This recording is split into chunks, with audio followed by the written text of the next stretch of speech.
자, 오늘 하나님께서 주신 말씀으로 믿고 시편 보겠습니다. 시편 103편 말씀 보겠습니다. 자, 시편 103편 1절부터 5절까지 말씀을 봉독해 드리겠습니다. 자, 시편 103편 1절부터 5절까지 말씀입니다. 자, 봉독합니다. 내 영혼아 여호와를 송축하라. 내 속에 있는 것들아 다 그 거룩한 이름을 송축하라. 내 영혼아 여호와를 송축하며 그의 모든 은택을 잊지 말지어다. 그가 내 모든 죄악을 사하시며 내 모든 병을 고치시며 내 생명을 파멸해서 성량하시고 인자와 긍휼로 관을 씌우시며 좋은 것으로 내 소원을 만족하게 하사 내 청춘을 독수리같이 새롭게 하시는도다. 아멘. 자, 우리 전후다 계신 분들과 예수님의 이름으로 사랑하고 축복합니다. 인사 좀 나누시기 바랍니다. 자, 예수님의 이름으로 사랑하고 축복합니다. 사랑하고 축복한다고 얘기를 많이 하면 할수록 하나님께서 동일하게 여러분을 사랑하고 축복한다는 사실을 믿으시기를 바랍니다. 예수님으로 사랑합니다. 예수 이름으로 사랑하고 축복합니다. 자, 죄송합니다. 자, 저는 시편 103편 1절부터 5절 말씀을 배경으로 해서 따라서 해보시기 바랍니다. 잊지 마라, 잊혀진다. 예, 잊지 마라, 잊혀진다. 이런 제목으로 말씀을 전하면서 하나님의 은혜가 넘치시기를 예수님의 이름으로 간절히 축원을 드리겠습니다. 여러분, 사람도 말이죠, 베푼 은혜를 생각하며 그 사람에게 더해주고 싶은 마음이 사람이 인지상정입니다. 사람이 도움을 줬으면 거기에 대해서 감사할 줄 알고 또 감사한 마음에 대해서 이렇게 말해요. 어떤 면으로 말이죠, 감사를 표하게 되면 돕는 사람이 능력이 있으면 더해주고 싶지요. 그렇지 않겠어요? 여러분, 마찬가지예요. 오늘 시편 103편 시편 기자가 말이죠, 평생을 하나님과 동행하다 보니까 하나님께서 자기에게 베푼 은혜가 너무나 많다는 거예요. 그래서 그 하나님의 은혜를 잊지 말라고 오늘 본문에서 말씀하고 있다는 사실을 믿으시기를 바랍니다. 아멘. 그래서 여기 1절로 2절에 보니까 하나님은 송축할 것을 말씀하고 있습니다. 내 영혼아 여호와를 송축하라.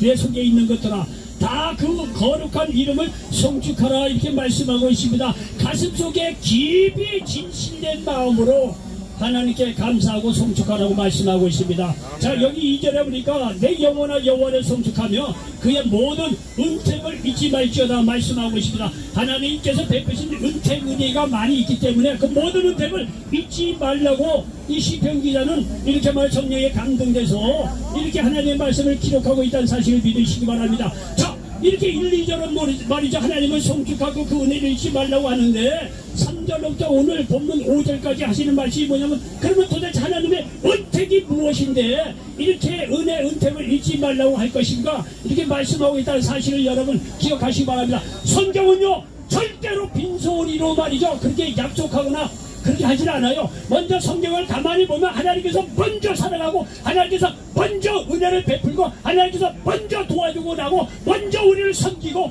우리 위해서 죽기까지 사랑하는 것을 먼저 보이고 나서 그 다음에 이 은혜를 잊지 말라고 성경은 말씀하고 있다는 사실을 기억하시기 바랍니다. 아멘. 사람처럼 말이야 아무것도 할 일 없는데 나를 알아봐달라, 나의 은혜, 이런 거 아닙니다. 성경에 보면요 먼저 하나님께서 우리에게 은혜를 베풀고 먼저 우리를 사랑한 것에 대해서 이렇게 사랑하고 이렇게 은혜를 베풀어 줬으니 너희들도 나를 좀 생각해서 나를 찬양하고 내 은혜를 깊이 감사해야 될 것이 아니냐, 이렇게 말씀하고 있다는 사실을 여러분 기억하시기 바랍니다. 그래서 여기 3절로 5절에 보니까 하나님께 베푸신 은혜가 있고 은택이 있다는 거예요. 여기 보니까 여기 3절에 보니까 3절에 보니까 그가 내 모든 죄악을 사시며 내 모든 병을 고치시며 이렇게 말씀하고 있습니다. 그 은혜가 무엇인가 봤더니 3절에서 하시는 말씀이 뭐냐면 내 모든 죄악을 사시며 이렇게 말씀하고 있습니다. 여러분의 사람이 정신병이 왜 걸리는 줄 알아요? 마음속에 죄책감 때문에 그런 것이 많아요. 여러분, 이런 데 사람이요 살다 보면 죄를 지을 수가 있지요. 그런데 말이죠. 문제는 뭐냐면 그 죄지은 거 회개하고 비타 만나서 털어버리면 되는데 그 외에도 사람이 마음속에 죄책감 때문에 말이죠. 마음이 너무 감정적으로 여러 가지요. 마음에 상처가 오가고 말이죠. 이런 죄책감 때문에 얼마나 많은 정신적인 어려움이 오는지 몰라요. 그런데 말이야 성경을 가만히 보면 아무리 우리가 죄를 지었든지 간에 하나님 앞에 나와서 그 죄를 이실짓고 하고 회개하면 주님께서 용서하여 주신다는 사실을 믿으시기 바랍니다. 아멘. 여러분 구약에 보면 말이죠.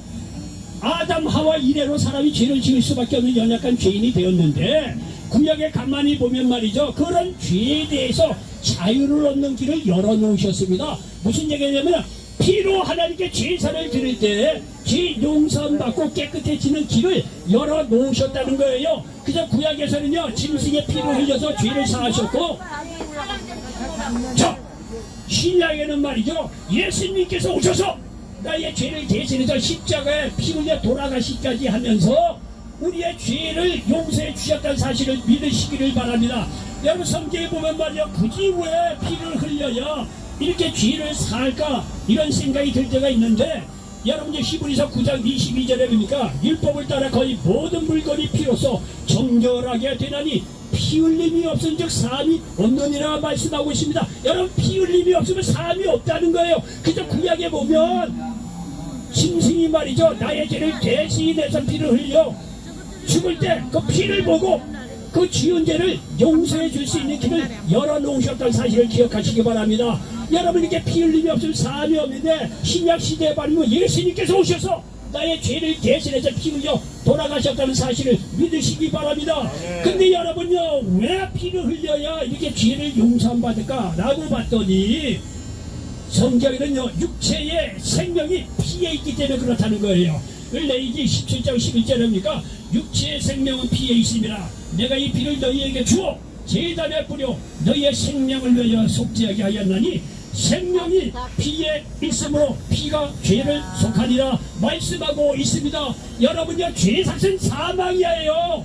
사망의 값을 지불하기 위해서는 그만한 생명이 와야 된다는 거예요. 그 생명이 어디 있는가 봤더니 피에 있다는 거예요. 그래서 구약에는요 짐승이 피를 흘려야 죄 용서 안 받는 길이 열려있고 신약시대는 완벽한 죄를 용서해 주시기 위해서 죄 없으신 예수님께서 오셔서 나를 대신해서 십자가에 피 흘려 돌아가시고 3일 만에 부활하셨다는 사실을 믿으시기 바랍니다. 그 예수 그리스도를 믿을 때 우리는 어떤 상황에서 죄 용서 받을 수 있는 모든 죄악을 사함 받을 수 있다는 사실을 믿으시기를 바랍니다. 그러므로 여러분 죄 사함을 위해서 회개하시기 바랍니다. 회개하면 하나님께서 어떠한 죄도 용서해 주는 은혜가 있다는 사실을 믿으시기를 바랍니다.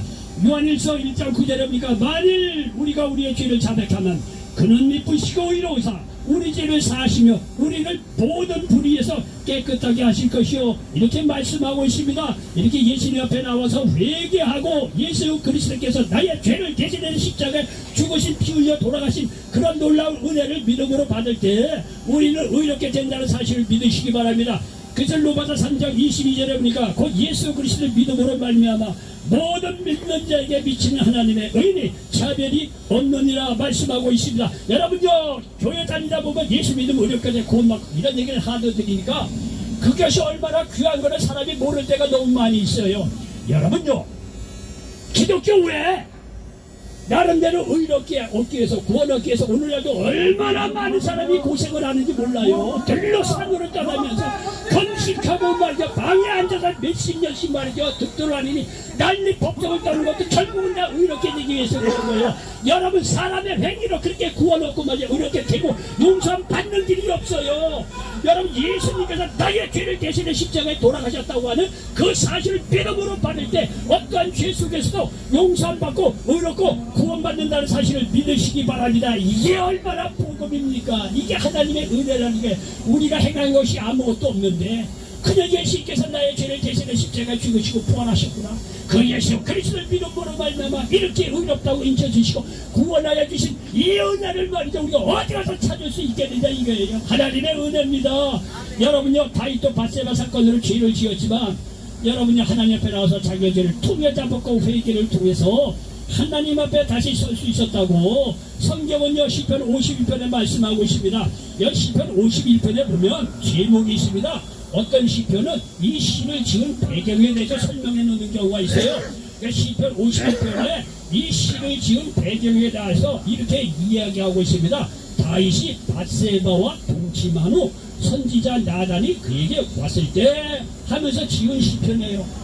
이게 자기 사랑하는 말이죠. 그 우리야 장수 부인 밧세바하고 말이죠, 못된 짓을 해가지고 말이죠, 그 죄를 숨기기 위해서 우리야를 전쟁치 전방에 보내서 그게 충직한 부하를 말이죠, 죽게 만듭니다. 얼마나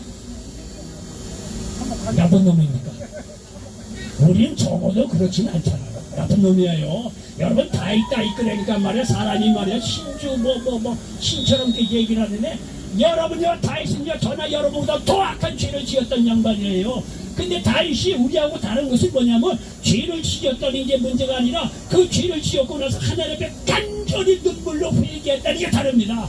여러분요 시편 51편 1절로 3절에 하나님이여 주의 인자를 따라 내게 은혜를 베푸시며 주의 많은 긍휼을 따라 내 죄악을 치워주소서.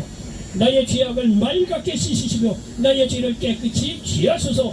물은 나는 내 죄가를 아오니 내 죄가 항상 내 앞에 있나이다. 이렇게 죄를 고백합니다. 그리고 17절입니까? 하나님께서 구하시는 제사는 상한 심령이라.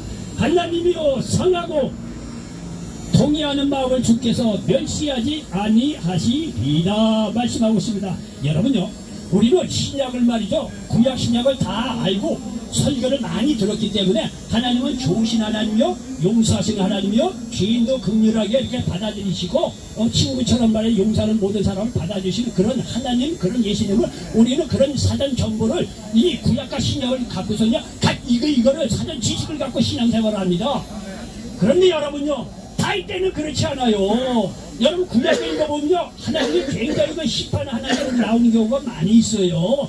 다윗 당시에는요, 이게 뭐 창세기, 레위기, 출애굽기, 뭐 민수기, 뭐 신명기 이렇게 모세 오경만 있던 시대예요. 그렇게 그것만 거의 이렇게 구전으로 또는 글로리 정예적인 그런 상황이에요. 근데 거기에 보면요, 하나님이 대체적으로 보면요, 아주 심판의 하나님으로, 무서운 하나님으로 나타나요. 그런데요, 그런 심판의 하나님인 줄 알았더니요, 이 다윗이라는 분이 오늘날 우리에게 가르쳐주는 것이 뭐냐면요, 그런 심판 엄한 하나님 속에서 하나님은요 좋으신 하나님이고, 어떤 죄를 지었든지 간에 하나님 앞에 나오는 자를 용서해 주신다고 하는 좋으신 하나님에 대해서 우리에게 전하고 있다는 사실을 기억하시길 바랍니다. 우리는요 구약 신약을 다 갖고 시작을 해요. 그 하나님 좋으신 하나님인 거 알죠? 근데 다윗 시대 때는 안 그랬다는 거예요. 엄한 하나님으로 나타나요, 비교적 구약을 보면은요. 근데 그런 속에서도 어떤 죄를 지었든지 간에 그분 앞에 나와서 죄를 회개하면 용서해 주신 은혜의 하나님을 다윗은 발견했다는 거예요. 엄한 심판의 하나님인 줄 알았더니요, 그것이요 다윗이 우리하고 또 다른 면인 것 같아요. 이 다윗은요 그렇게 심판의 하나님 앞에서 회를 통회하고 자복하지만, 그래도 자기가 어떤 죄를 지었든지 간에 하나님 앞에 나와서 회개하면 우리의 죄를 용서해 주신다는 좋으신 하나님에 대해서 우리에게 기록해 놓고 있다는 사실을 믿으시기 바랍니다. 여러분은 이게 생각보다 쉽지 않은 그런 통찰이랄까 깨달음입니다. 근데 다윗은 그걸 알았어요. 하나님 비록 잘못되는 심판은 하나님이긴 하지만 그 중에서도 죄를 용서해 주신 좋으신 하나님이라는 것은요 다윗이 깨닫고 오늘 시편을 통해서 우리에게 가르쳐주고 있다는 사실을 믿으시길 바랍니다. 얼마나 숨통찌는 은혜의 말씀입니까? 여러분들도요 교회 처음 나도 하나님 심판의 하나님 달달 떨면서 신앙생활 한 사람이 얼마나 많이 있겠습니까? 여러분은 반드시 하나님은 그런 심판의 하나님만 되는 게 아니에요. 아무리 우리가 어떤 죄를 지었든지 간에 예수님 앞에 나와서 예수님께 나의 죄를 대신해 십자가에 피 흘려 돌아가신 그 예수 그리스도를 믿을 때 어느 누구도 회개하는 자는 의롭다 인쳐주시고 구원하여 주신다는 사실을 믿으시기 바랍니다. 아멘. 이와 같이 하나님 앞에 나오는 자들에게 제사함의 은혜가 있다는 사실을 기억하시기를 바랍니다. 여러분 그 은혜를 이야기하면서 내 모든 죄악을 사하시며 내 모든 병을 고치시며 말씀하고 있습니다. 모든 병을 고치신다는 거예요. 여러분요 성경을 예수님이 하시는 사역을 보면은요 영적인 천국 복음에 대해서 이야기하는 것 같지만 그 천국 복음을 하고 나서는 실제적인 문제를 해결해 주세요. 병든 자, 죄신, 배고픈 자, 죽은 자, 안전없어 그 자리에서 주님께서 어떤 모든 병도 치료해 주셨다는 사실을 믿으시기를 바랍니다. 아멘. 이 마태복음 9장 35절이니까 예수께서 모든 도시와 마을에 두루다니사 그들의 회당에서 가르치시며 천국 복음을 전파하시며 모든 병과 모든 약한 것을 고치시니라 말씀하고 있습니다. 여러분 세상 철학과 사상과 종교가 말들을 그럴 듯합니다. 예수님은 천국 복음에 대해서 증가할 뿐만이 아니라 실제적으로 우리의 모든 문제도 그 자리에서 해결해 주신다는 사실을 믿으시기 바랍니다. 배고픈 수많은 사람들 오병이의 기적을 통해서 배불리 먹이는 걸 보시죠. 아, 그래 먹이셨구나 이렇게 생각할 수도 있겠지만 여러분 예수님은요 우리의 영혼의 문제뿐만이 아니라 유신적인 질병 세상의 모든 문제도 해결해 주시는 실제적으로 도우시는 좋으신 주님이라는 사실을 믿으시기 바랍니다. 이렇게 여러분들도 사전 지식을 갖고 여러분 예수 옆에 나오는 자 누구든지 어떤 병에 걸렸든지 간에 주님 앞에 나와서 내 병을 고쳐달라고 기도하면 주님께서 모든 병을 고치신다는 사실을 믿으시기를 바랍니다. 여러분 이런 믿음을 갖고 기도하는 사람하고 그런 것도 없이 뭐 놔두겠지 이렇게 하는 사람하고 다릅니다. 어떤 병이든지 간에 주님께서 내 병을 치료해 주실 거야 이런 믿음의 기도를 하면 그 자리에서 치료해 주고 아니 의사에게 치료를 받더라도 하나님께서 오늘 좋은 의사 만나서 내 병도 치료해 주시라고 그랬습니다. 주님께서 말이죠 이렇게 치료해 준다는 사전 믿음을 갖고 병원을 찾아가는 사람이 여러분요 치료의 속도가 빠르다는 사실을 기억하시길 바랍니다. 여러분 오늘도 여러분 이렇게 여러가지 혼란 가운데서 예배가 시작됐지만은 이 장에서도 여러분요 주님께서 동일하게 말씀을 듣는 여러분에게 어떤 병도 치료해 주신다. 저 좋은 쪽에서 내 모든 병 암돌이 떠나가고 모든 질병을 치료해 주신다는 믿음을 갖고 여러분 말씀을 받으시기 바랍니다. 역사가 일어난다는 사실을 기억하시길 바랍니다. 아멘. 여러분 주님의 은혜를 보니까 여호와를 송축하며 죄악을 사하시면 내 모든 병을 고치신다 했어요. 이게 4절에 보니까 내 생명을 파멸해서 속량하시고 말씀하고 있습니다. 그리고 인자와 긍휼로 가르치시며 말씀하고 있습니다. 하나님은요 우리의 생명을 파멸해서 구원하시는 그런 좋으신 하나님의 사실을 믿으시기 바랍니다. 여러분요 요한복음 4장 사마리아 수가성녀인 단골로 제가 말씀드립니다. 여러분 사마리아 수가성녀인 남편을 5배나 바꾸고 6번째 남편하고 사는 여인이었어요. 부정적으로 볼 거 없습니다. 이 여자도 나름대로 인생을 열심히 살려고 했던 사람이에요. 그러니까 나름대로 능력이 있으니까 5번 남편을 만난 거 아니에요. 게으르고 말이야. 그런 여자에게 누가 이 남편이 사람들이 뭐 쫓아보겠어요. 나름대로 열심히 살았던 사람이에요. 잘 나가는 돈 있는 사람 스포츠 스타에 뭐 영화 배우에다가 뭐 공부 잘하는 사람 뭐 정치가 나름대로 말이야. 남자를 다 만나봤지만 말짱짱이라는 게 돌아보기는 게 다 날려보내고 6번째 남편하고 대충 살았다고 그래. 그러니 그 인생이 오죽하게 있느냐 이게요. 다른 사람이요 가끔가 손가락질 하면서 말이죠 어떻게 저 여자는 말이야 맨날 남자가 바뀌고 저렇게 사는 그 여자도요 남이 사람을 보기가 너무 부끄러운 나머지 아무도 안 오는 대낮에 더위 때문에 안 오는 그때 말이죠 물길러 올 수밖에 없는 여인이었어요. 여러분 이 여인인데 말이죠 보면은 다 어떻게 보면 인생 다 끝장난 인생 아니겠어요. 주님께서는요 유대인 남자로서 사마리아 사람을 만나기 어려운 시대인데 그런 거 알 줄 없습니다. 사마리아 수가성 여인에서 이 사마리아 수가성 그 여인을 만나잖아. 야 네가 이 우물을 먹으러 왔는데 보러 왔는데 야 너 세상을 먹어봐야 뭔 말인지 아느냐. 네가 남편 5번 바꿔가면서 나름대로 인생을 의미 있게 살렸지만 다 안 되지 않았냐 그 얘기하는 겁니다. 그러면서 주님께서 하시는 말씀이 그러나 내가 네가 주는 이 말씀이 있는데 이 말씀은 네 배 안에서 영적으로 솟아나는 식물이 된다는 거예요. 이 얘기를 듣고 이 여인이 말이야 동네방네 다니면서 우리가 그렇게 기다리는 메시아가 바로 이분이 아니냐 이게 내 과거를 알고 문제를 알고 내 문제를 해결해서 내가 앞으로 어떻게 살아가야겠거든 가르쳐주는 이분이 바로 우리가 그게 찾는 메시아 예수님이 아니냐 이게.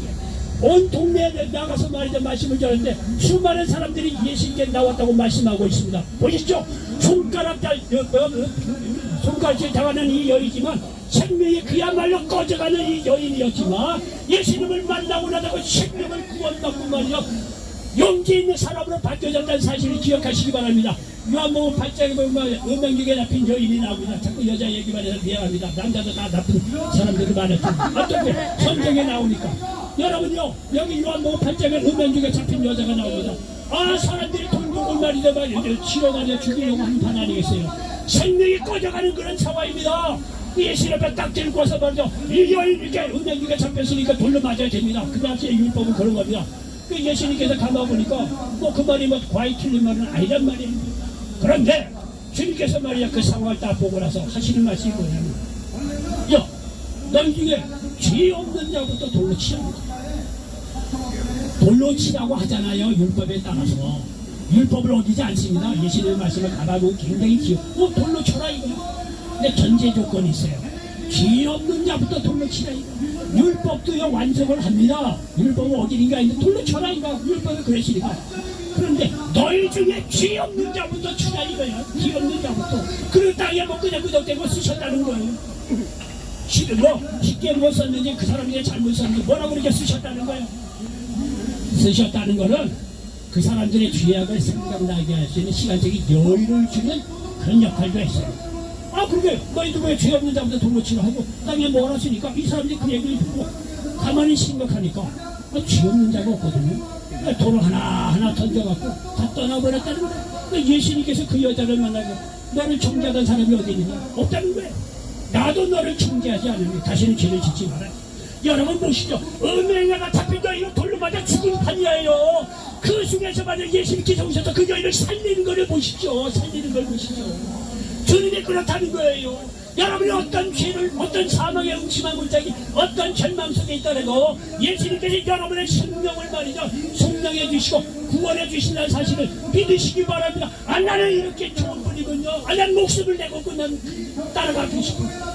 여러분도 안 그렇겠어요? 아, 내 죽을 목숨인데 이렇게 말이죠 살려주시고 말이죠 이렇게 인생을 의미있게 말이죠 살려주시니 얼마나 감사해. 생명을 내 생명을 파멸해서 이렇게 성령해 주신 이 하나님 얼마나 감사하냐 이거. 여러분, 하나님은 절망 속에서도 결국은 미래와 희망을 주시는 좋으신 분이란 사실을 믿으시길 바랍니다. 여러분, 유다가 말이죠 하나님의 심판을 받아서 바벨론의 포로로 심판을 받아서 이제 잡혀가게 됩니다. 이렇게 말이죠 바벨론의 포로로 심판을 받아서 이제 이렇게 잡혀가고 있는데 그 가운데서도 선지자 에레미야를 통해서 주님께서 하시는 말씀이 있어요. 하나님께서 바벨론 포로로 남유다가 잡혀가는데 사실 국가적으로 보면 절망이죠. 절망이야. 근데 그런 속에서도 하나님께서 이 바벨론의 포로로 잡혀가는 이 이스라엘 백성을 보고 하시는 말씀이 있어요. 에레미야 선지자를 통해서. 여기 에레미야 29장 10절 이하에 보니까 여호와께서 이와 같이 말씀하시느라 바벨론에서 70년이 차면 내가 너희를 돌보고 나의 선한 말을 너희에게 성취하여 너희를 이곳으로 돌아오게 하리라. 여호와의 말씀이니라. 너희를 향한 나의 생각을 내가 안 하니 평안이요 재앙이 아니니라. 너희에게 미래와 희망을 주는 것이니라. 너희가 내게 부르짖으며 내게 와서 기도하면 내가 너희들의 기도를 들을 것이요 너희가 온 마음으로 나를 구하면 나를 찾을 것이요 나를 만나리라. 이것은 여호와의 말씀이니라. 나는 너희를 만날 것이요 너희를 포로된 자 중에 다시 돌아오게 하며 내가 쫓아 보내었던 나라들과 모든 곳에서 모아 사로잡혀 떠났던 미국 그곳으로 돌아오게 하리라. 이것은 여호와의 말씀이니라 말씀하고 있습니다. 여러분 보십시오. 이 남유다가 바벨론에 말이 하나 18만 포로 잡혀간다 죽어가는 판인데 나는 그 중에 에레미야 선지자를 통해서 내 생각은 근본적으로 그런 것이 아니다. 너희들에게 미래와 희망을 주는 것이다. 그러니까 바벨론 포로 잡혀서 거기서 기도하고 회개하고 내가 70년 차면 내가 돌아오게 하겠다는 거예요. 절망 속에서 미래와 희망을 주는 하나님의 의도를 여러분 기억하시길 바랍니다. 하나님은 그런 분이에요. 여러분 사도행전 27장이에요. 이 사도 바울이요 풍랑을 만나서 죄인 아닌 죄인의 모습으로 로마로 말이죠 압송되어 가는 쪽에서 풍랑을 만나서 그 10일 동안은 바다에서 풍랑을 만나 다 죽어가는 판인데 절망이에요. 끝이에요. 근데 그런 속에서 내가 기도한 바 내 하나님 어젯밤에 말씀하셨는데 배는 손상이 있을지 모르지만 우리 생명에는 지장이 없다 하라. 나는 내 하나님 말씀하신 대로 그대로 되려고 믿노라. 여러분 다 죽어가는 속에서 하나님의 신세하던 사도 바울의 한마디로 말미암아 말이죠. 그 300명이나 되는 사람이 그 생명 위험한 속에서 구원받았다고 성경은 말씀하고 있습니다. 여러분 우리가 믿는 하나님은 이런 분이에요. 이런 분이에요. 예?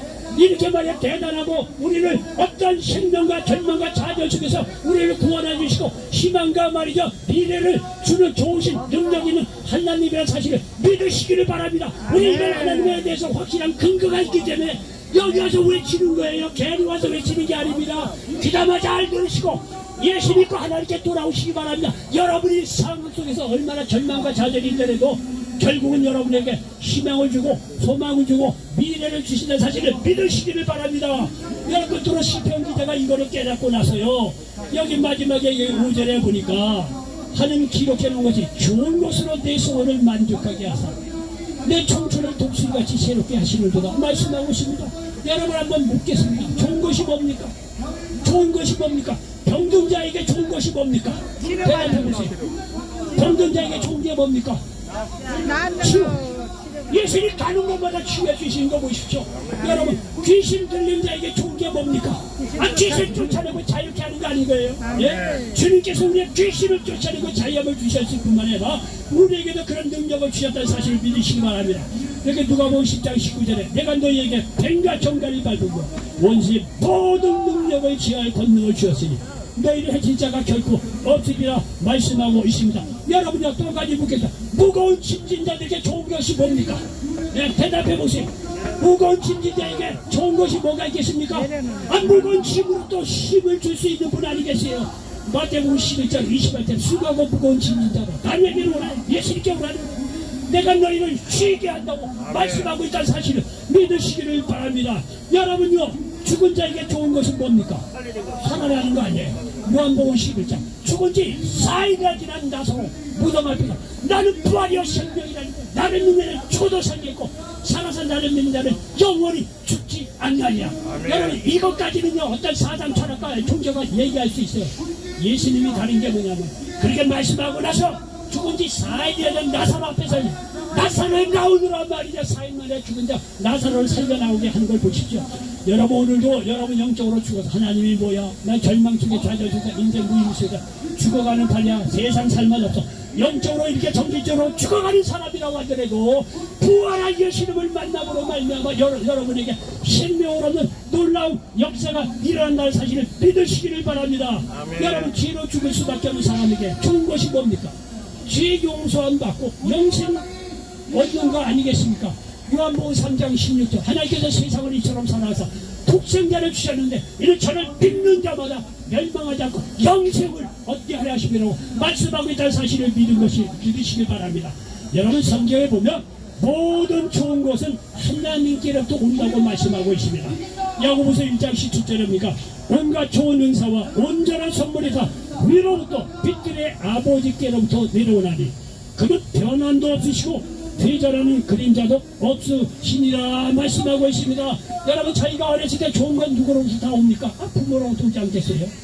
여러분요 마찬가지로 우리에게 다 큰 모든 일들에게 가장 좋은 것은 하나님으로부터 온다는 사실을 믿으시기 바랍니다. 아멘. 하나님 우리의 영혼이 잘된 것 범사이자 되고 강건하기를 원하시는 하나님께서 영혼 육간의 모든 방면에 좋은 것으로 우리를 채워주시고 축복하여 주신다는 사실을 믿으시기 바랍니다. 결국은 여기 시편 오늘 보니까 5절에 좋은 것으로 내 소원을 만족하게 하사 내 청춘을 독수리같이 새롭게 하시는도다 말씀하고 있습니다. 이사야 40장 29절에 31절에 보면 피곤한 자에게는 능력을 주시며 무능한 자에게는 힘을 더하시니 소년이라도 피곤하며 곤비하여 장정이라도 넘어지며 쓰러지되 어증자 외를 악망하는 자는 새 힘을 얻으리니 독수리가 날개치며 올라간 같을 것이요 다른 바퀴야에도 곤비하지 아니하겠고 걸어가도 피곤하지 아니하리로다 말씀하고 있습니다. 결론입니다.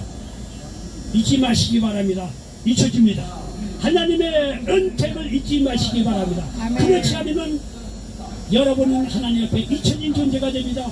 그러므로 여러분 은택을 잊지 마시기 바랍니다. 하나님의 은혜를 잊지 않으면 하나님이 여러분을 기억하십니다. 그리고 그런 분들에게 하나님께서 모든 좋은 것이 하나님께로부터 나온다는 사실을 믿으시기 바랍니다. 과거에도 나왔고 지금도 나오고 앞으로도 나올 것입니다. 히브리서 13장 8절에 보니까 예수 그리스도는 어제나 오늘이나 영원토록 동일하다고 말씀하고 있습니다.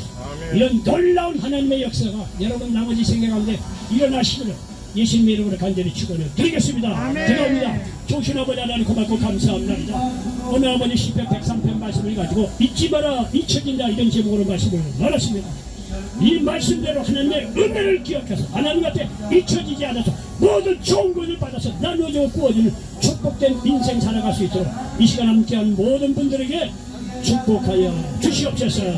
예수님의 이름으로 축복하고 기도하옵나이다.